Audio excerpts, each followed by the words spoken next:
ஆனிஸ்டியூஸ் எல்லாருக்கும் வணக்கம். நான் தான் உங்கள் வெனி பேசுகிறேன். இந்த வீடியோவில் நம்ம எங்கே வந்திருக்கோம் பார்த்தீங்கன்னா ஏர்வாடி தர்காவுக்கு தான் வந்திருக்கோம்.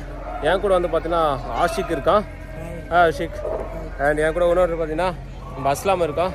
இவங்க அஸ்லாம் ஆஷிக்கு தான் நமக்கு வந்து பார்த்தீங்கன்னா இந்த தர்கா பற்றி சொல்ல போகிறாங்க, சுற்றி காட்ட போகிறாங்க. அந்த தர்காவுக்குள்ளே நம்ம போவோம்.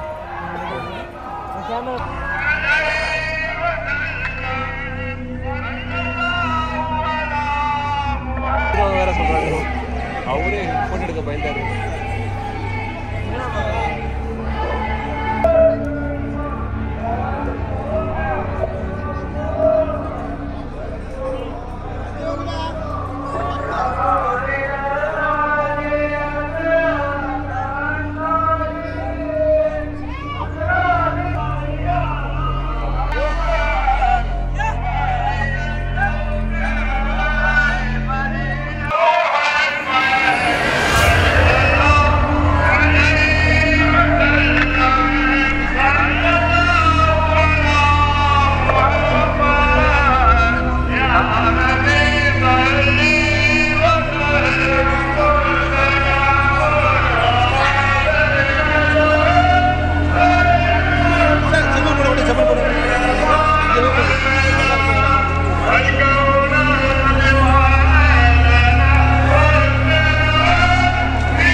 ஆனிஸ்டியூஸ் எல்லாருக்கும் வணக்கம். நான் தான் உங்கள் பெனி பேசுகிறேன். இன்றைக்கி காலையில் வந்து பார்த்தீங்கன்னா நம்ம எங்கே வந்திருக்கோம் பார்த்தீங்கன்னா ஏர்வாடி தர்காவுக்கு தான் வந்திருக்கோம்.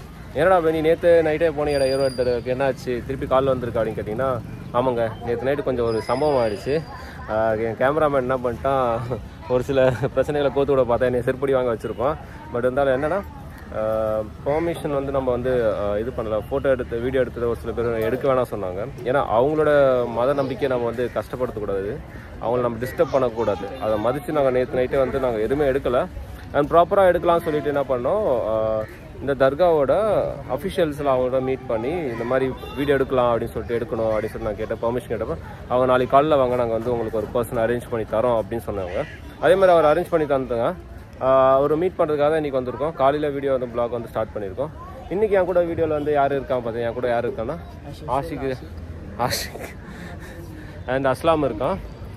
இவங்க 2 பேர் தான் இருக்கும். இப்போ நாங்கள் வெயிட் பண்ணிட்டுருக்கோம். அந்த பர்சன் வந்து வீட்டுக்கு போயிட்டு வரேன்னு சொல்லியிருக்காரு. ஆல்ரெடி எங்களுக்கு 5 மணிக்கெலாம் தொழுகி வந்துட்டு அவர் போயிட்டார். திருப்பி அவருக்காக வெயிட் பண்ணிட்டுருக்கோம். வந்த உடனே அவர்கிட்ட பேசிட்டு நம்மளோட இதெல்லாம் வந்து தர்கா சுற்றி பார்த்து போகலாம்.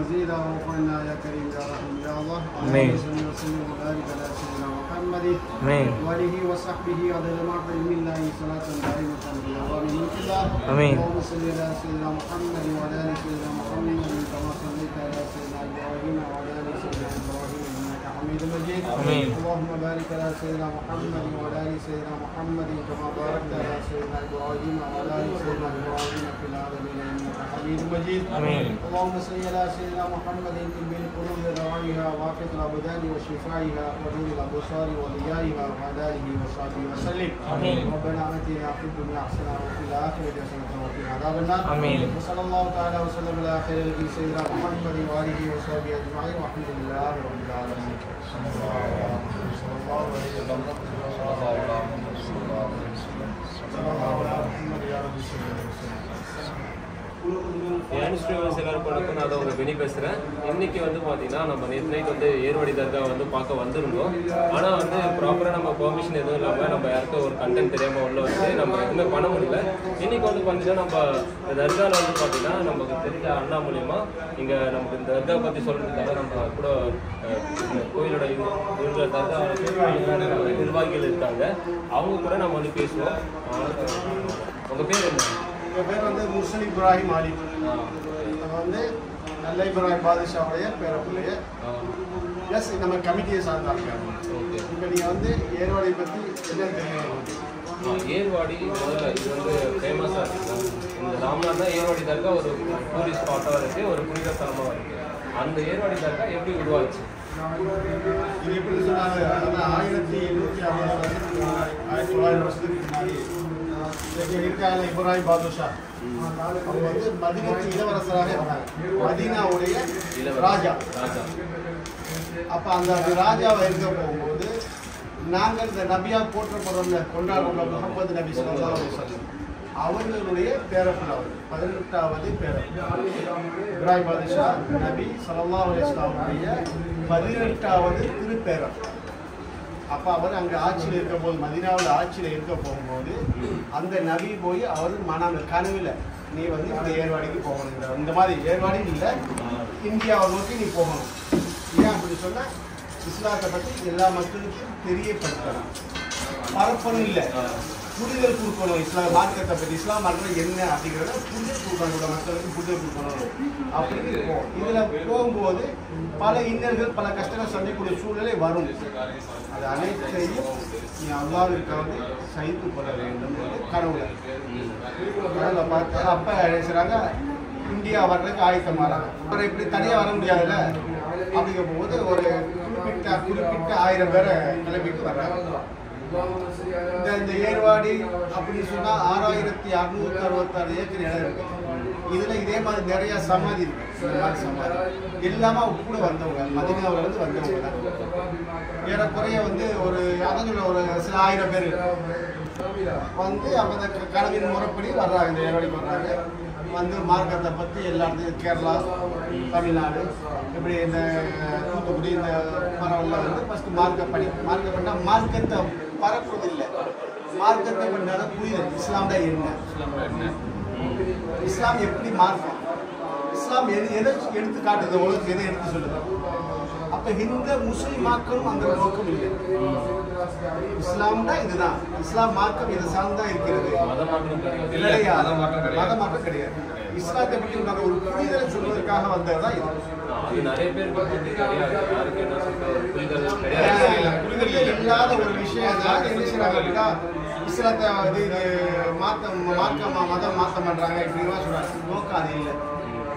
அப்படி இருந்தால் அந்த இப்ராஹிம் பாதுஷா வந்திருக்கிற சமயத்தில் பல போர்கள் நடந்திருக்கு. நம்ம ராம்நாத் ராஜா இவங்களோட போர் நடந்திருக்கு, பல பிரச்சனை நடந்திருக்கு. ஆனால் அந்த நோக்கம் இல்லை.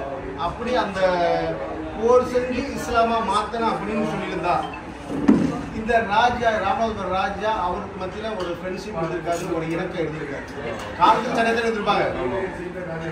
அப்போ அவர் நோக்கம் அது இல்லை. கடைசியில் இந்த 6666 ஏக்கர் இடம் இவங்க பேரில் நல்ல இப்ராஹிம் பாதுஷா பேரில் கொடுத்தது யாரு? அந்த ராம்நாத் ராஜா. அவரும் ஹிந்து ராஜா. அப்போ ஒரு முஸ்லீம் இவரை ஒரு கெட்ட மனிதராக இருந்தால் சித்தரிச்சா இவரை போகிற அவசியம். அப்போ இது மத நல்லிணக்கம் சார்ந்த இடம். இங்கே முஸ்லீம், ஹிந்து, கிறிஸ்டின் யாரும் வேறு இல்லை. உண்மையாக தான் வாழ்ந்துட்டு இருக்கோம், ஒன்றா தான் இது வரைக்கும் வாழ்ந்துட்டு இருக்கோம். எங்களை பற்றி எந்த ஒரு பிரச்சனை, இந்த ஈடுபாடு இல்லை, ஒரு பாகுபாடு இல்லை. நான் முஸ்லீம்களை ஏற்றதாலும் கிடையாது. இங்கே இப்போ இங்கே இந்த காமெண்ட்டில் பார்த்தோம் அப்படின்னு சொன்னால் ஹிந்துக்கள் அதிகமாக இருக்காங்க.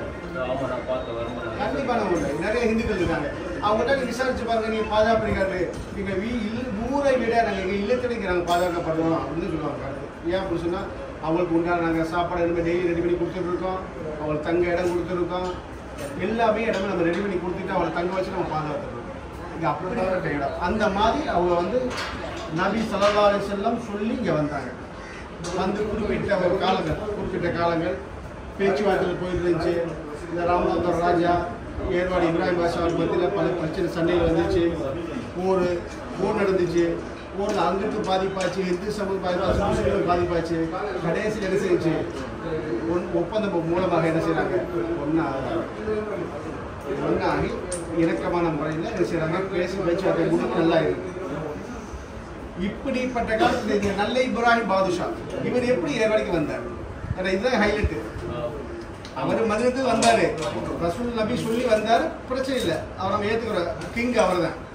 இவர் எப்படி வந்தார் அப்படின்னு சொன்னால் இந்த இப்ராஹிம் பாதுஷா புரியுதா, இவருடைய பேரக்குடியில் 18வது பிறப்பில் இவர். அப்போ இவர் எப்படி சொன்னார்னா குறிப்பிட்ட காலங்கள் இந்த சண்டே சச்சனெல்லாம் வர்ற காலங்களில் வந்து அப்போ இவர் என்ன சொல்கிறார் அப்படின்னு சொல்லி இவருடைய வாழ்க்கை காலங்கள் இருக்க போகும்போது சரி நம்ம கவர்மெண்ட் நம்ம இணக்க பேசியாச்சு ராஜாட்ட, இன்னும் யாருக்கு இருக்க வேணாம், மதினத்துக்கு அரபு நாடுக்கு போகிறாலும் போங்க, இல்லை இங்கேயும் உங்களுக்கு வசதி வாய்ப்பு இங்கே தங்கி போகும் வாங்க அப்படின்னு சொல்லி போச்சுருக்கேன். இந்த போய் 400-500 வருஷ காலத்துக்கு பின்னாடி இவர் உருவாகிறாங்க. நல்லா புரிஞ்சுக்கணும், இதான் மெயின். இவர் காலத்துக்கு பின்னாடி ஒரு 350-400 வருஷத்துக்கு பின்னாடி இவர் வம்சாவளியில் பிறக்கிறார். அப்போ இவர் யாருன்னு தெரியாது, இவருக்கு நம்ம பேரப்புல வர்றான்னு தெரியாது.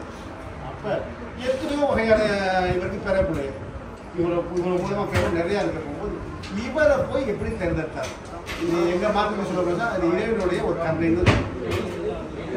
ஒரு குடும்பத்தில் 10 பேர் இருக்கிற இடத்துல நீ தான் தகுதியான செல்ல போகும்போது அப்போ உங்களுடைய தகுதி யாருக்கு அறிய முடியும்? இறைவனுக்கு மட்டும் தான். அந்த மாதிரி இறைவனுடைய ஆசீர்வாதம் பெற்றோட இவர் எப்படி இங்கே வர்றாரு அப்படின்னா இந்த இப்ராஹிம் பாதுஷா இவர் கனவுல போகிறார். கனவுல போய் நீ இடத்துக்கு வரணும். அப்போ ஏர்வாடி இல்லை, இது வெறும் காடு. இது காடு, எந்த ஒன்றுமே இல்லை, எல்லாம் மரங்கள் காடு இதுதான் இருக்கு. இப்போ இவர் கடவுளே கேட்குறாரு, நீங்கள் யாரு, நான் ஏன் உங்கள் இடத்துக்கு வரணும்? அடுத்த நாள் கடவுள், நான் வந்து உன்னுடைய பாட்டனா, நீ இடத்துக்கு வரணும். இவருக்கு புரியலை. அப்போ 3வது கடவுள் காங்கும் போது நீங்கள் யாரு, என்னையே நீங்கள் கூப்பிடுறீங்க அப்படிங்கிற போது இங்கே வா, நான் தான் உன் பாட்டனார் இப்ராஹிம் பாதுஷா பேர், நீ இடத்துக்கு வரணும். அப்படி இருக்கும்போது உங்கள் இடம் எங்கே இருக்குது, நான் எப்படி வருவேன் அப்படிங்க போகும்போது இதுதான் ட்விஸ்ட்டு. அப்போ அவர் என்ன சொல்கிறாரு, நீ காலையில் சுபுவுக்கு அதிகாலை தொழுது முடித்து விட்டு நீ வீட்டு வாசலுக்கு வா. அப்போ அங்கே அந்த முல்லைப்பூ மல்லிகைப்பூ இருக்குல்ல, அது உன் வீட்டு வாசல்லேருந்து ஆரம்பிக்க, அது எங்கே முடியுது அதான் இடம். அதாவது ஒரு வழி மாதிரி இது காடு. ஏன்னா 500 இவருக்கு பின்னாடி 500 வருஷம் இவர் யாருக்கு தெரியாது, யாரும் பார்த்தது இல்லை, எந்த வம்சத்துல வந்தாலும் எதுவுமே தெரியல, இவர் தேர்ந்தெடுக்கிறாரு. அப்ப வழி சொல்லிடுங்க, என் வீட்டு வாசல்ல பூ, வீட்டு வாசல்ல பூ இருக்கும், அது எது முடியும் அந்த லாஸ்ட் பூ அதுதான் என் இடம், நான் எந்த சமாதி அதுதான். அப்ப அதை வந்து நீ என்ன செய்யணும், எல்லா மக்களுக்கும் நீ காமிச்சு கொடுக்கணும் அப்படின்னு சொல்றாரு. அதே மாதிரி அந்த பூவை பிடிச்சி வந்துடுறாரு, இந்த இடத்துக்கு வந்துடுறாரு. இது காடு மரங்கள். ஆனால் இங்கே எப்படி அவர் சாப்பிட்றாரு அப்படின்னு சொன்னால், இந்த வேலைக்கு வர்றாங்கல்ல மரம் வெட்ட வர்றவங்கள்ட்ட சாப்பாடு அவர் நண்பராக பழகி கொடுக்குறத சாப்பிட்டு இப்படி தான் இருக்கார். ஆனால் இவரும் சாதாரண இல்லை, இவரும் ஒரு ஜெமீனாக வாழ்ந்தவர். அந்த உள்ள அப்போ உள்ள சூழ்நிலை எல்லாத்தையும் விட்டுட்டு வர்றாரு. இவர் எப்படி மதினாலேருந்து வந்தார், அது மாதிரி இவர் ஊரை விட்டு எல்லாத்தையும் விட்டு வர்றாரு, வந்து காட்டில் வர்றாரு. அப்படி வரப்போகும்போது தான் இந்த ராமநாதபுரம் ராஜா இந்த கிழவன் செல்வின்னு சொல்கிறாங்கல்ல, அவர் வந்து சந்திக்கிறார். இங்கே வர்றாரு. எதுக்கு வர்றாருண்டா, இவரை பார்க்க வரல, குஷ்டம் உலகம் ஆயிடுச்சு அவர் அந்த ராஜாவுக்கு, உடம்பு ஃபுல்லாக குஷ்டம். அரசபைக்கு போகிறதுக்கு அவருக்கு மனசு சங்கடம். அப்போ என்ன செய்ய காட்டில் வந்துடுறாரு. வரப்போகும்போது தான் இவரை சந்திக்கிறார். அப்போ சந்திக்க போகும்போது அவர் 2 பேரும் பேசிக்கிறாங்க. என் சூழ்நிலை ஃபுல்லாக குஷ்டம் ஆயிடுச்சு, எனக்கு அரசபைக்கு போகிறதுக்கே வெட்கமா இருக்கியா, எனக்கு வாழ்க்கையை வெறுத்து போன ஒரு சுச்சுவேஷன் தான் இங்கே வந்திருக்கேன் அப்படிங்க போகும்போது, இதுக்கு தான் உங்கள் பிரச்சனையா? ஃபஸ்ட்டு நடக்கக்கூடிய அதிசயம், ஃபஸ்ட்டு இந்த ஏர்வாடியில் நடக்கக்கூடிய அதிசயத்தில் ஃபஸ்ட் நம்பர் 1 இதுதான். அப்போ இவர் சொல்கிறார், எனக்கு குஷ்டரோகம் அப்படின்னு போகும்போது, இதுதான் உங்கள் பிரச்சனையா, நான் நல்லா இருக்குவேன் அப்படின்னு சொல்லி அந்த இப்ராஹிம் பாதுஷா சமாதி இருக்கா, அந்த மண் எடுத்து வாயில போடுறாரு. நீங்கள் படு, காலை நல்லா காலையில் எந்திரிக்காத ஒன்றுமே இல்லை, நம்மள மாதிரி இருக்கு உடம்பு. ஆச்சரியம். பறந்து போறாரு, எங்க அரசபைக்கு போறாரு. அவன் மனைவி அரசபையில் இருக்கு, மனைவியை கூப்பிடுறாரு கையோட. எல்லாருக்கும் ஆச்சரியம், எல்லா மக்களுக்கு. எப்படி இப்படி இருந்தவர், உடல்நிலை சரியில்லா இருந்தவர் எப்படி இப்படி தெளிவானாரு? யார்கிட்ட அந்த ராசி சொல்லலை. மனைவி மட்டும் கூப்பிட்டு திருப்பி என்ன செய்ய இங்கே பார்க்க வர்றாரு. பார்க்க வந்து சொல்றாரு. அவர் திருப்பி ஒரு வேண்டுதல், ஐயா என் உடம்பு நல்லா தந்துட்டு ஐயா, அதே மாதிரி எனக்கடுத்து இந்த அரசபையை ஆட்சி செய்வதற்கு ஆண் வாரிசு இல்லை. எனக்கு வயசு இப்போ 50க்கு மேலே ஆயிடுச்சு. எனக்கு இப்போ ஒரு ஆண் வாரிசு வேறு முறையிடுறார். அதே மாதிரி அந்த மண் எடுத்து திரும்பி வாயில போறாரு. யாருக்கு? அந்த மனைவிக்கு போறாரு. அதே மாதிரி அந்த மாசம் ஆகுது, அந்த ஃபர்ஸ்ட் அந்த வருஷத்திலே 10ஆம் மாசம் ஆண் பிள்ளை பெற்கிறாரு. இங்க கூட்டி வந்துதான் ஃபர்ஸ்ட் இங்க மொட்டை போடுறாரு. நல்லா புரிஞ்சுக்கணும். அரசர் போட்டார். அப்ப இவருக்கு அரசருக்கு ஒரு ஆசை, நம்ம உடம்பு நல்லா இருக்காரு, நமக்கு ஆண் வாரிசு இவருடைய துவாபரத்துக்கு கிடைச்சிருக்கு, அப்ப இவருக்கு ஏதாச்சும் கொடுக்கணுமே அப்படின்னு ஒரு நோக்கம் வருது. ஏதாச்சும் ஒரு பரிசு கொடுக்கணும். அப்ப பரிசு கொடுக்கணும்னு சொன்னா ஒரு 1000 ரூபாய் கொடுக்கண்டா கொடுத்துட்டு போயிடலாம். இவர் நினைக்கிறது பெரிய பரிசு. அப்ப கொடுக்கும்போது அப்ப மக்களை சார்ந்து இருக்குங்க பரிசு கொடுக்குறது. அப்ப இந்த மக்கள் முன்னிலையில் வச்சு கொடுக்கணும். அப்ப மக்கள் அதை ஏற்றுக்கணும் பண்றாரு. ஊர் மக்கள் அம்புடைய கூப்பிடுறாரு. எல்லா மக்கள் வா, எல்லா மக்களும் எல்லாரும் இந்த ஏற்பாடு ஜனங்க 50 பேர் கூப்பிட்டு நிப்பாட்டுறாரு. பெரிய சட்டியில சாப்பாடு ஆகிட்டு இருக்கு. எல்லாரும் விருந்து அந்த சட்டி சாப்பாடு ஆகிட்டு இருக்குல்ல, அந்த சமயத்துல இவர் மனசு நினைக்கிறாரு, யாரு அந்த ராஜா, இந்த சட்டி 2ஆ புழக்கணும். நல்லா புரிஞ்சுக்கங்க, 2ஆ புழக்கணும், சாப்பாடு கீழே கொட்டக்கூடாது, திருப்பி ஒட்டிக்கணும் சட்டி அப்படின்னு அவர் மைண்ட்ல யோசிக்கிறாரு. இந்த நெல்லை பிராயம் நிற்கிறார் அங்கே. அந்த சட்டி புழக்குது, சாப்பாடு கொட்டலை, திருப்பி ஒட்டுது. மக்கள்லாம் ஆச்சரியம். என்ன எப்படி ஆச்சரியம்? அப்பதான் அந்த ராஜா சொல்றாரு, எல்லா மகிமை விடுறான் ஒரு நாளாக கிடைச்சிடுறாங்க. அப்பதான் அந்த இதை சொல்லிட்டாங்க, இப்ப என்ன அந்த விஷயம் அப்படின்னு சொன்னாங்க. அப்பதான் இவர் சொல்றாரு, இப்ப இவர் யாரு அப்படின்னு கேட்கறாங்க. இவருக்கு ஏன் நல்ல இப்ராஹிம் பேர் வந்துச்சு அப்படின்னா, இவர் பேர் முகமது இப்ராஹிம். இவருக்கே நல்ல இப்ராஹிம் பேர் வந்துச்சுன்னா அப்ப அந்த மக்கள் கொடுத்த பேரு நல்ல இப்ராஹிம் இவரு பெரிய அதிசயம் பண்றாரு, நல்லவர் நல்ல இப்ராஹிம் இவரு அப்படிங்கும் போது அப்ப அந்த ராஜா சொல்றாரு, இப்ப இவருக்கு நான் இடம் கொடுக்க போறேன். ஆனா இந்த இடம் கொடுக்க போறேன் அப்படின்னு சொல்ல போகும்போது இந்த 6666 ஏக்கர் எப்படி வந்துச்சு அப்படின்னு சொன்னா, இப்ப நம்ம முன்னோர்கள் சொல்றாங்க, சில ஆளு குதிரை ஓட விட்டாங்க அப்படின்னு சொல்றாங்க, இல்ல புதிய நிலத்தை கொடுத்தேன்னு சொல்றாங்க. ஆரம்பத்துல ஏதோ ஒரு அபிப்பிராயத்தால் இடம் கொடுத்துருக்காரு. ஆனா அது எது உறுதிதான் அப்படிங்கிறது நமக்கு தீர்மானிக்க முடியல. அது குதிரை ஓடிச்சா இல்ல குறிப்பிட்ட இத்தனை கண்ணு கெட்டாலும் கொடுத்தாரா, ஸோ அதில் கொஞ்சம் இருக்கு. ஒவ்வொரு நாள் ஒரு கதை சொல்றாங்க. ஆரம்பத்தில் அவர் அந்த 6666 ஏக்கர் கொடுத்தாருக்கு செம்பு பட்டயம் எழுதி கொடுத்துருக்காரு ராஜா. அது இன்னும் கமிட்டியில் இருக்கு. சரிங்களா? இப்படிதான் ஒரு அப்ப இந்த நல்ல இப்ராஹிம் பாதுஷாங்கிற வந்து இந்த இப்ராஹிம் பாதுஷாவை வந்து இந்த உலகத்துக்கு காமிச்சிருந்த ஃபர்ஸ்ட் மாமனிதர், மேன்மையானவர், கண்ணியத்துக்குரியவர். அதோட தான் என்ன செஞ்சு இந்த இப்ராஹிம் பாதுஷா வந்து இங்க வந்து இருக்கு. ஓகே, என்ன இப்ராஹிம் பாதுஷா அப்படின்னு சொன்னா, இங்க வந்து இந்த வஞ்சனை செய்வினை பேய் பிசாசு அகப்பட்டு இங்க தூயிற ஒரு பாய்தா கிடைக்கு, சீசை நடந்து அவங்க மோட்சம் அடைகிறாங்க, அவள் நன்மை கிடைக்குது. இது மாதிரி என்னுடைய விவரத்துக்கு ஒரு 10-20 வருஷம் கலந்துன்னா இல்லை, நான் ஒரு அனுபவம் இருக்கேன். பல லட்சம் பேர் நல்லா போய் நம்ம கண் கொண்டு பார்க்கலாம். பல லட்சம் இருக்கு, பல லட்சம் பெண்கள், சின்ன பிள்ளைகள், வயது முதிர்ந்தவர்கள் எல்லாருமே செய்கிறாங்க. வந்து குறிப்பிட்ட நாள்கள் 40 நாளா 60 நாளா 3 மாசங்கள் வருஷ காலங்கள் தங்கி யாருமே நஷ்டத்தோடு போகலை. எல்லாருமே அதனுடைய லாபத்தை அனுபவிச்சு தான் போகிறாங்க. அதை நீங்கள் இங்கே இருக்கக்கூடிய மக்கள்கிட்ட கண்டாவே கண்டிப்பாக அதுக்குள்ள ஒரு தெளிவு கிடைக்கும் இன்னும். அப்போ அந்த மாதிரி இது போற்றக்கூடிய இடம் தான் இந்த இப்ராஹிம் பாதுஷா, கிங் ஆஃப் நம்பர் 1. இவர் தான் கிங். இந்த சரௌண்டிங், இந்த சவுத் இந்தியனுக்கு நம்பர் கிங். இப்போ இவரையே ஷஹீதுன்னு சொல்கிறாங்க அப்படின்னு சொன்னால், ஷஹீதுன்னு பாருங்க, சுல்தான் சையீத் இப்ராஹிம் ஷஹீத் பாதுஷா அப்படின்னு சொல்லுவாங்க. ஏன் ஷஹீத் அப்படின்னு சொன்னாங்கன்னு சொன்னால், மார்க்கத்திற்காக, இஸ்லாமிய மார்க்கத்திற்காக வேண்டி சரியான குளிர் இல்லாத காரணத்தினால் போர்கள் நடந்ததுங்க. போர், அந்த போரில் வெட்டப்பட்டு மரணித்தவர் தான். அதுக்கு தான் நாங்கள் நினைச்சிடறோம் ஷஹீதுங்கிற ஒரு அந்தஸ்தை இவர் கொடுக்குறாங்க. அப்போ இந்த அந்தஸ்தாக இருக்க போய் தான் இங்கே பல லட்சம் கேரளா மக்கள், பல லட்சம் ஆள் வந்துருக்காங்க மாதம் பல ஆயிரக்கணக்கு. இப்போ நீங்கள் எண்ணி பாரு, சாயந்தரம் நிறைய பேர் வந்து பல ஆயிரக்கணக்கான மக்கள் கேரளா மக்கள் இருக்கு. தமிழ்நாட்டு மக்கள் யாரும் வர்றாங்க போகிறாங்க. ஆக மொத்தம் நம்ம டோட்டலி இந்த மாதம் கணக்கு பார்த்தோம்னா பல லட்சம் மக்கள் வந்துட்டு போயிட்டு சொன்னால் யாருமே இதில் இங்கே ஒரு எந்த லாபமும் கிடைக்காமலும் யாரும் இல்லை.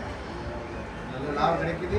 வர்றான் சில ஆள் கஷ்டத்தை வர்றாங்க, மன கஷ்டங்களுக்கு லாபம் கிடைக்குது, தீர்வு கிடைக்குது. குடும்ப பிரச்சனைக்கு தீர்வு கிடைக்குது, சைத்தானுக்கு தீர்வு கிடைக்குது, பில்லி சுனி ஏவலுக்கு தீர்வு கிடைக்குது, எல்லாத்துக்கும் தீர்வு கிடைக்குது. ஆனால் இது மத சார்ந்த அவுளியா கிடையாது, மக்களை சார்ந்த அவுளியா. எந்த மக்கள் வந்தாலும் சரி, நல்ல மனசோடு வந்தாலும் இந்த இடத்துல கண்டிப்பான அவருடைய வேண்டுதல் கண்டிப்பான என்னோட அடுத்த கேள்வி என்ன இருந்துச்சுன்னா, யாரோட வரலாமான்னு சொல்லிட்டு கேட்கலாமா இருந்தேன். அதுக்கே முன்னாடியே பதில் சொல்லிட்டீங்க. அடுத்த கேள்விக்கு போறேன். இப்போ யார் வந்தாலும் இப்போ பாருங்களேன், நான் வந்து இங்கே வரக்கூடியவர் ராஜாவாக இருந்தாலும் சரி, அடிமட்டைக்கு லோக்கலாக இருந்தாலும் சரி, ஒரே துவா தான். அந்த ராஜாவுக்கு என்ன துவா ஓதுறோமோ அந்த துவா தான். கஷ்டப்படுற மனுஷனுக்கு அந்த துவா தான் ஓதுறோம். அவருக்கு என்னத்தை ஜீனி கொடுக்குறோமோ, என்ன அந்த இது கொடுக்குறோம், ஜீனினா புரியுது அவங்களுக்கு, பிரசாதம் அவருக்கு என்னத்தை கொடுக்குறோம் அந்த அரசருக்கு, அதே தான் இந்த அடித்தட்ட மக்களுக்கு நான் கொடுக்குறோம். ஆமாம், இங்கே எந்த பாகுபாடும் கிடையாது. இந்து முஸ்லீம் கிறிஸ்டின் எந்த பாகுபாடும் கிடையாது. எல்லாமே ஒருமை மக்கள் தான். நாங்கள் செய்யக்கூடிய கிரியெல்லாம் அப்படித்தான். உங்களுக்கு வேற இல்லை, அவருக்கு வேற இல்லை, அவருக்கு வேற இல்லை, எல்லாருக்கும் ஒரே மாதிரியாக வேண்டுதல், ஒரே மாதிரியாக தான் இருக்கு. இது எப்படின்னு சொன்னால் வருஷத்துக்கு ஒரு தடவை துல்கதா மாதம் அந்த ஒரு மாதம் இங்கே வந்து அந்த விசேஷம் நடக்குது. அது எப்படின்னு சொன்னால் அந்த ஃபஸ்ட்டு வீக்கில் வந்து கொடி ஏற்றுவாங்க. அதில் இருந்து ஒரு மூணாவது வீக்கு 3வது வாரத்தில் வந்து அந்த சந்தனம் கூடு பாதுஷாவுக்கு வந்து சந்தனம் பூசுறது, இந்த மாதிரி ஃபெஸ்ட் நடக்கும். அந்த லாஸ்ட் வீக் அந்த லாஸ்ட் குறையில் வந்து கொடி இறக்கிடுவாங்க. இந்த ஒரு மாதம் இங்கே ஃபங்க்ஷன் இருக்குது. இந்த ஃபங்க்ஷன் என்ன அப்படின்னு சொன்னால், இங்கே ஹக்தார்மார்கள் வந்து ஒரு 300 குடும்பம் இருக்காங்க. 300 குடும்பம். இந்த இப்ராஹிம் பாதுஷா அவருடைய பேர பிள்ளைகள் வந்து ஒரு 300 குடும்பம். இந்த 300 குடும்பம் சேர்ந்து நடந்தது இந்த திருவிழா. இந்த ஒரு மாத திருவிழா இருக்குது. இந்த 300 குடும்பமும் சேர்ந்து அன்பாக பண்பாக சேர்ந்து பல வழிபாட்டு முறைகளோடு சேர்ந்து நடக்கூடியதான் இந்த திருவிழா. இது எப்படி நடக்க அப்படின்னு சொன்னால், அந்த துல்கதா பெற 1லிருந்து 23 வரைக்கும் இங்கே அந்த குடும்பத்தார்கள்லாம் சேர்ந்து மௌலுது ஓதி இந்த இடத்த கண்ணியப்படுத்துவாங்க. இந்த இப்ராஹிம் பாதுஷா ரலியல்லாஹு தர்பாரில் அந்த மௌலுதை ஓதி அவங்களை கண்ணியப்படுத்தி அந்த 23வது நாள் மௌலுதை அவருடைய அந்த அவருக்கு மேலே போட்டுக்கூடிய இந்த வெள்ளி கலசங்கள் எடுக்கப்பட்டு அதில் சந்தனம் பூசப்படும். ஒரிஜினல் சந்தனம் பூசப்பட்டு அது யார் பூசா அப்படின்னு சொன்னால் இந்த 250 குடும்பத்தில் உள்ளவங்க தான் பூசணும். வெளியாளுக்கு யாருக்கு அதில் வரக்கூடிய ரைட்ஸ் கிடையாது. அந்த குடும்பத்தாளர் மட்டும் அதை பூசுவாங்க. அது பூசி முடிஞ்ச பின்னாடி எல்லா ஊர் மக்கள், அதுக்கடுத்து இங்கே வரக்கூடிய யாத்திரை எல்லாருமே உள்ளே போய் என்ன செய்வாங்க, யாத்திரை பண்ணுவாங்க, துவா பண்ணுவாங்க. இதுதான் இவ்வளோ பெரிய. ஆனால் இதில் மெயின் அப்படின்னு சொன்னால் அந்த உருசு நடக்க போகும். உருசு அப்படின்னு சொன்னால் அந்த ஏரோட உருசு அப்படின்னு சொன்னால் உருசு முபாரக் அப்படின்னு சொன்னால் திருவிழா. இது ஜாதி மத பேதம் இல்லாமல் எல்லா மக்களும் இந்த ஊர் மக்களே சேர்ந்து ஒன்றாக சந்தோஷமாக ஒரு பெருநாளாக கழுவாங்க. அவங்க நாங்கள் கூட திருவிழா நினைப்போம். ஆனால் இந்த ஹிந்து மற்ற மக்கள் எல்லாம் அந்த ஹிந்துக்கள் எல்லாம் எப்படி நினைப்பாங்க அப்படின்னு சொன்னால், இது அவங்களுக்கு வரக்கூடிய பெருநாள் மாதிரி சந்தோஷத்தோட புத்தாடை அழிந்து நினைச்சவங்க திருவிழாவை மேன்மையாக கொண்டாடுவாங்க. இது இந்த மாதிரி என்ன செய்வாங்க, ஃபஸ்ட்டு வீக்கில் கொடியேற்றுவோம், லாஸ்ட் வீக்கில் கொடியிறக்குவோம். இது இடப்பட்ட நாளில் தான் நம்மளுக்கு சந்தனம் பூசுறது எல்லாமே நடக்கும். எல்லா மக்களும் வந்து என்ன செய்வாங்க, அந்த மாதம் பெரிய பெரிய லாபம் பெறுவாங்க. எல்லா அந்த உடம்பு ரீதியாக, சைத்தான் ரீதியாக, மன ரீதியாக உள்ள பாதிக்கப்படுற அனைவரும் என்ன செய்வாங்க, இந்த மாதத்துல தான் என்ன செய்வாங்க, அவருக்கு விடை கிடைக்கும், வெற்றி கிடைக்கும். இதுதான் இங்கே திருவிழா. இதை நான் வந்து ரொம்ப சுருக்கமாக சொல்லலாம். இதை சொல்லணும்னா ரொம்ப பெருசாக சொல்லலாம். நான் நீங்கள் கேட்டுக்கீங்கன்னா நான் சுருக்கமாக சொல்கிறேன். ஒரு மத நல்லிணக்க பெருவிழா. திருவிழா இல்லை, பெருவிழா. கண்டிப்பாக அதுதான் உண்மை. இப்போ நம்ம வந்து பேசிட்டு இருந்தோம், அதில் வந்து நீங்கள் அந்த ஏவல், இந்த பில்லி சூன்யம் அதெல்லாம் இருக்குல்ல, ஸோ அந்த மாதிரி ஒரு விஷயம் அதுக்குன்னு தனியாக ஆட்கள் இருக்கிறாங்களா? இல்லை நான் நேற்று வந்து நைட்டு வந்து ஒரு வாட்டி வந்து பார்த்தேன். நேற்று நைட் வரத்துக்கு முன்னாடி நேற்று நாங்கள் வந்து பார்க்கும்போது நிறைய பேர் வந்து கத்திக்கிட்டு போயிட்டு இருந்தாங்க. அது பார்க்க எனக்கு புதுசாக இருந்துச்சு. அது எப்படி அது அந்த இந்த புனித இடத்துக்கு வந்தோடனே அவங்க வந்து நம்பிக்கை எப்படி இருக்கு? இது எப்படி அப்படின்னு சொன்னால், இந்த இடத்துக்கு வரக்கூடியவங்க வந்து ஃபஸ்ட்டு யாரும் அந்த செய்வினை பில்லி சூன்யத்தில் பாதிக்கப்பட்டிருந்தா அப்படின்னு சொன்னால், இங்கே வந்த உடனே அந்த அந்த உள்ளே இருக்கக்கூடிய அந்த ஆத்மா உள்ளே இருக்கிற சைத்தானுடைய பவர் கூடும். அந்த சைத்தான் இந்த இப்ராஹிம் பாஷா முன்னாடி நிற்க முடியாத ஒரு காரணத்தினால சவுண்டு கொடுத்து தாங்க முடியாத ஒரு சூழ்நிலை, ஒரு வெறுப்புத்தன்மை பார்த்தோன்னா வெறுப்பு வரக்கூடிய ஒரு சூழ்நிலை தான் கத்துறது எல்லாமே செய்யுது. இதை நீங்கள் கண்கொண்டு பார்த்துருக்கீங்க. அதே மாதிரி இது மட்டும் இல்லை, இன்னும் நிறையா இருக்குது, நிறையா விஷயங்கள். சைத்தானில் ஒவ்வொரு ரகமாக இருக்குது. இதையே நானே இந்த 20 வருஷம் பார்த்துட்டு இருக்கேன். என்னால இன்னும் அதோட விட எனக்கு தெரியல. என்ன நடக்குதுங்கிறது அந்த அளவுக்கு நம்முடைய சிந்தனைக்கு அப்பாற்பட்டு உள்ள விஷயம். பேசலாம் பார்க்கும்போது இந்த விழாதாண்டு நம்ம அறிவுக்கு எட்டக்கூடிய விஷயம் அல்ல. அதை விட்டு அப்பாற்பட்ட விஷயம். அது எந்தெந்த மனிதன் அதில் பாதிக்கப்படுறானோ அவனுக்கு விட்டு அதனுடைய புரிதல் இருக்கிற பெருசு. வேறு யாரும் அதை புரிய முடியாது. பார்த்துட்டு போக வேண்டியது அவ்வளோ. அவனுக்கு மட்டும்தான் அவனுடைய ஒரு இதுதான். அது அவனுக்குத்தான் அது நன்மை என்னது எது தீமைன்னு விளங்க முடியும் போச்சு. நம்ம சும்மா பார்க்குற ஆளுக்கு அது வந்து ஒரு மேஜிக் மாதிரி தெரியும். ஆனால் அது பாதிக்கப்பட்டவன் அது உணரக்கூடிய விஷயம்னா அவனுக்கு தான் அது கண்டிப்பாக உள்ள வெற்றியை கொடுக்கும். அதனால் வந்து நம்ம கண்ணூடு பார்க்குறோம். எல்லோரும் நல்லா இருக்குன்னு நம்ம பிரார்த்தனை பண்ணுறோம். அதுதான் நம்ம வேணும். யார் கஷ்டப்பட்டாலும் சரி அதை நம்ம பார்க்க இதான் எங்கள் இஸ்லாம். பார்க்க போகும்போது அது மாதிரி கடவுளை நல்லா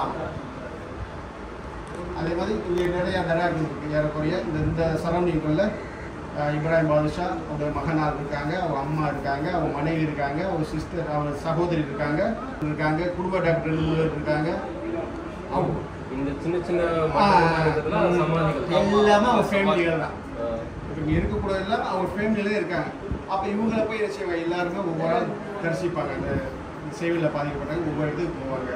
ஒவ்வொரு இடத்துக்கு போகும்போது அந்த நாட்கள் வர வர வர வர அவங்க முன்னேற்றம் கிடைச்சிட்டே போகணும். யாருமே இந்த செய்வினையினால சைத்தானால பாதிக்கப்பட்டவங்க யாருமே லாபம் அனுபவிக்காமல் இல்லை. ஆனால் தங்கக்கூடிய காலத்தில் வேணால் முன்ன பின்ன இருக்கலாம். ஆனால் எல்லோரும் திரும்பி ஊருக்கு செல்ல போகும்போது மன மகிழ்ச்சியோடு மன நெகிழ்ச்சியோடு தான் அவர் செல்கிறார்கள். யாருமே கஷ்டத்தோடு செல்லவில்லை என்பது உண்மை, கண்டிப்பான உண்மை. இவ்வளோ புரிதலாக எனக்கு வந்து சொல்லி பேசிட்டு வந்தீங்க, எனக்கு சொல்லி கொடுத்தீங்க. ரொம்ப நன்றி எனக்கு. நானும் இப்போ வந்து இங்கே வந்து பிரார்த்தனை பண்ணலாமா? தாராளமா உங்களுக்கு என்ன வேண்டுதல் இருக்கோ அது அம்புட்டையுமே நீங்கள் என்ன செய்யலாம், வேண்டிட்டு போங்க. கண்டிப்பான முறையில் உங்களுக்கு அது சீக்கிரம் நடக்குங்கிறது எங்களுடைய பிரார்த்தனை. அடுத்து நீங்கள் என்ன வேண்டுதல் வைக்கிறீங்களோ அடுத்து நீங்கள் அது வெற்றியாக இந்த இடத்துக்கு வரணுங்கிறது இந்த ஆலிமுடைய பிரார்த்தனை.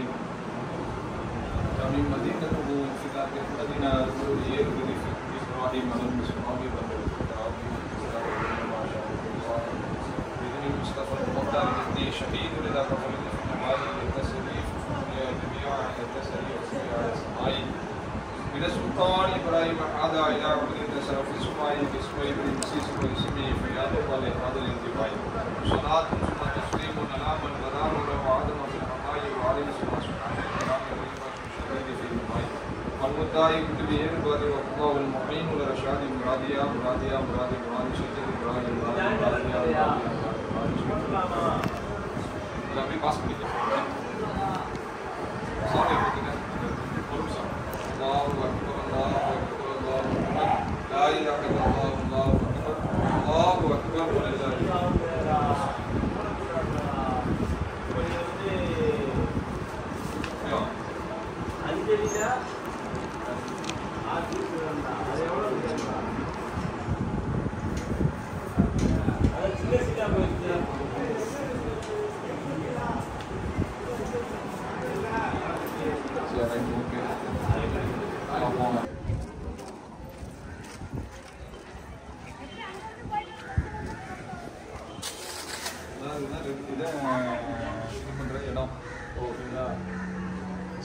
கிட்டத்தட்ட இந்த தர்காவுக்கு ஏர்வாடி தர்காவுக்கு வர எல்லாருக்குமே கிட்டத்தட்ட ஒரு 2000க்கு மேலே இங்கே வந்து தங்கிட்டு இருக்காங்க.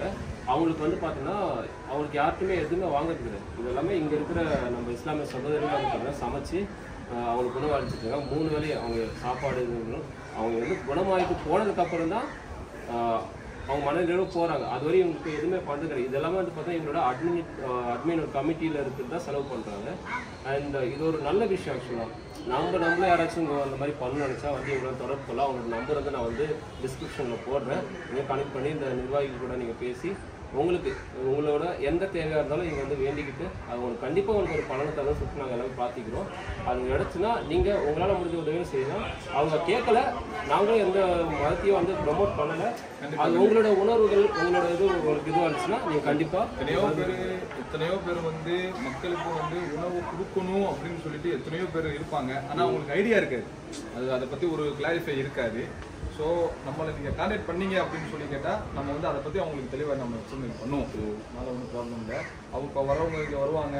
ஒரு சில பேர் என்ன பண்ணுவாங்க அப்படின்னா அந்த அன்னதானம் அப்படிங்கிற ஒரு மைண்ட் செட் அவங்களுக்கு இருக்காது, தெரியாது. அன்னதானம் இருக்காங்க தெரியாது, இதெல்லாம் இத்தனை பேர் இருக்கிறாங்களே, இவனா யார் அப்படிங்கிறது கூட தெரியாது. புரிஞ்சா? நேரில் வந்து பார்த்தா தான் அது என்ன நடக்குது அப்படிங்கிறது அவங்களுக்கு தெரியும்.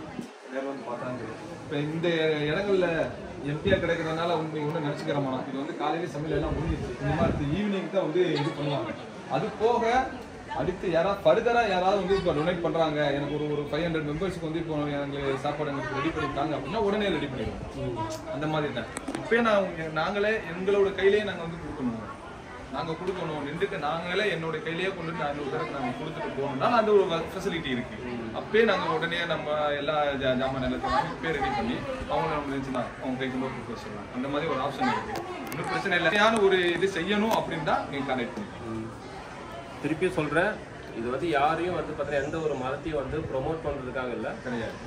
உங்களோட பர்சனல் எக்ஸ்பீரியன்ஸை நீங்கள் வந்து பரத்துக்கு வந்தீங்கன்னா உங்களோட சுய விருப்பத்தோடு தான் இதை வந்து செய்யப்படும். ஓகேங்களா? அதுதான பாய்? கண்டிப்பாக. சரி, இப்போ நம்ம பாய் தான் வந்து நம்ம வந்து பார்த்தீங்கன்னா தர்காவோட மற்ற பிளேஸஸ்லாம் சுற்றி காட்ட போகிறேன். நம்ம அதை பார்த்து சரிங்களா?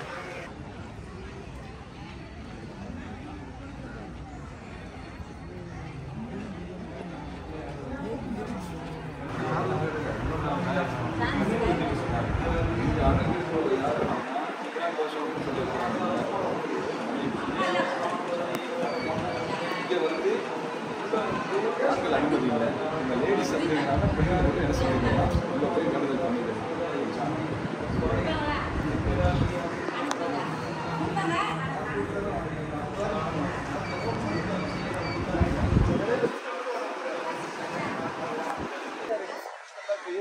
கண்டக்டாக எடுத்துக்கிட்டா போக வேண்டியதான். வேற